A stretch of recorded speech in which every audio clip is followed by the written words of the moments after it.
Paul a commencé par la conception juive du Messie, quelle qu'elle fût. Il est tout à fait impossible de dire ce qu'était la conception juive du Christ. Vous avez des indications de ce qu'ils attendaient que le Messie soit et fasse, mais il n'y a rien d'indiqué de ce qu'était exactement leur conception du Messie dans sa plénitude. Mais elle était assurément limitée. Au-delà d'un certain point, il y a beaucoup d'incertitudes dévoilées par la pensée juive au sujet de leur Messie longtemps attendu. Leur Messie représentait quelque chose de terrestre et de temporel, un royaume terrestre et une puissance temporelle, avec tous les avantages terrestres et temporels qui leur reviendraient, en tant que peuple sur cette terre de son royaume, de son règne, de son apparition. C'est ici que nous commençons dans notre considération de la conception qu'avait Paul de Christ. Cette conception juive, il est vrai, ne limitez pas la pensée de la bénédiction seulement à Israël, mais admettez que la venue du Messie devait, par le moyen des Juifs, aboutir à la bénédiction de toutes les nations. Cependant, cela était encore terrestre, temporel, limité aux choses d'ici-bas. Si vous lisez les évangiles, et particulièrement l'évangile de Matthieu, vous verrez que l'effort de ces évangiles, dans la mesure où des croyants juifs étaient concernés, était de montrer que Christ avait fait trois choses.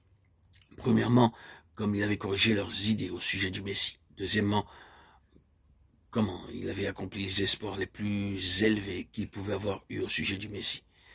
Et troisièmement, comment il avait de loin transcendé tout ce qu'ils avaient pu penser. Vous devez vous rappeler que ces évangiles n'ont jamais été écrits simplement pour convaincre des incroyants. Ils ont été écrits également pour les croyants, pour aider la foi des croyants, par l'interprétation des Écritures.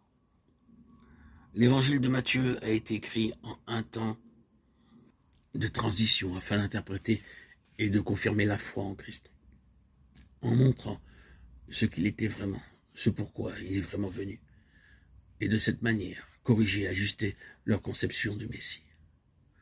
Leur conception du Christ était inadéquate, déformée, limitée, et parfois fausse.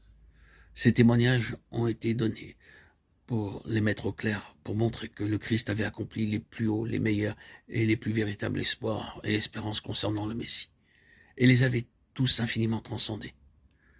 Vous avez besoin de Paul pour interpréter Matthieu, Marc, Luc et Jean, et il le fait.